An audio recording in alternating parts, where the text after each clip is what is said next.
Good morning, Team Battleship Iowa. I'm here on the fantail of the ship today, and I'm in the tent space that we use for larger events. I bring that up because tomorrow we have our Black History Month celebration here aboard the ship with an education lunch with numerous kids and some active duty sailors that are going to come and interact. We're going to build that civilian-military relationship over lunch tomorrow.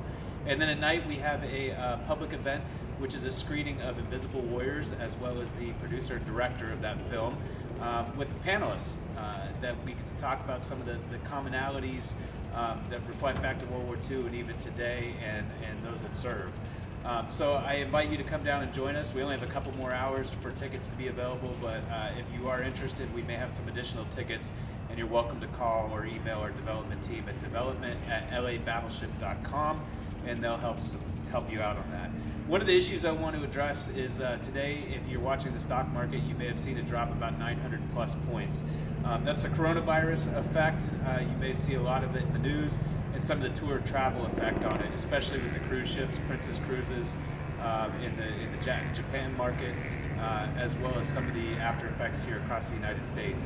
And I want to address that real quick because I think folks are probably wondering how that's impacting our tour and travel business. Of course, we have a large international audience, as well as folks from China that visit the Iowa. A little bit of luck. We moved some of our marketing budget about 4 to 6 months ago more to the domestic local market. As we started to see trends with the reduction in international tourism, we moved some of that marketing money and advertising money over. And I think we're seeing some of the benefits of that right now. Our attendance has been very limitedly affected. Some days actually it's been up quite a bit, as well as our add-on tour program that our ticket and our tour guides have really embraced and done a great job with add-on tours. We're seeing about a 35 to 40% of our visitors are adding on something or an experience between our gun tours and our engineering tours and our President's Tour.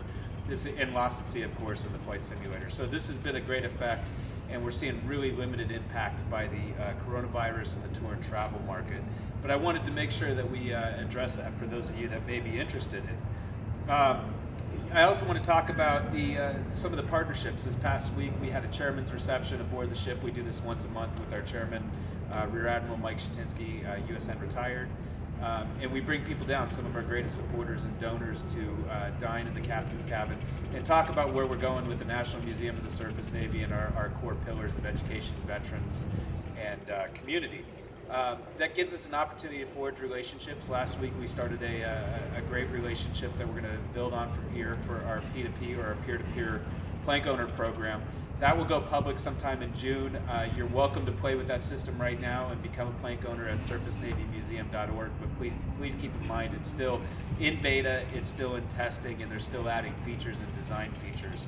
But we're going to establish a partnership here in the coming weeks and months that will help grow that once it goes public. And also shout out to our Surface Navy Association chapter here aboard Iowa. They've been great supporters of our programs. They're also one of the sponsors for tomorrow's Black History Month event to bring alive the requirement or the need for a strong surface Navy across the United States. So SNA has been a great partner, and I'm going to have meetings this week. Our Admiral Shatinsky and I are going to have meetings this week with the SNA Executive Director, who will be coming out. Reminder that Military Veterans Affairs Manager starts next Monday. I look forward to introducing them in my weekly film. I'll probably put him right on stage pretty quickly, and it may get some shock value out of it, but of course we're going to be excited to see what he brings alive. One of our first things we're going to do is work on a plan within the first couple weeks of him coming on board and start executing on that plan.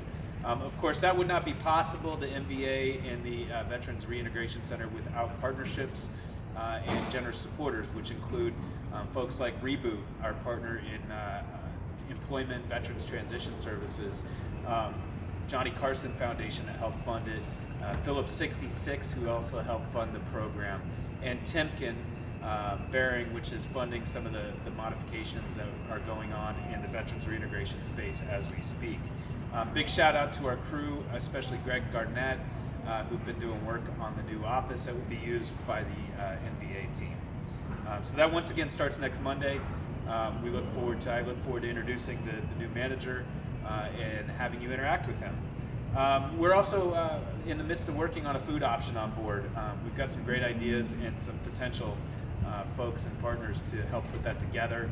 I look forward to hopefully bringing something alive sooner than later, but it's going to be a pretty awesome thing that we're going to try to make really unique to the ship and unique to this waterfront venue that we have, for even the public to come down and the community to come down without buying a ticket, enjoy some food on the waterfront and grow from there.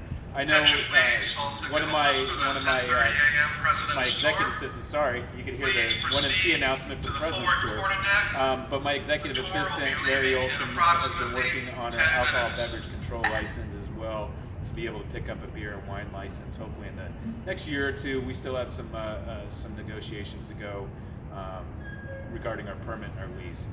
With that being said, it's going to be an amazing week, and we have some great vision on where we're going and some great things going on, and we wish you guys the best of week you can have, and proud to have you as a supporter and part of the team. Look forward to seeing you next week and introducing our new Military Veterans Affairs Manager. Thank you.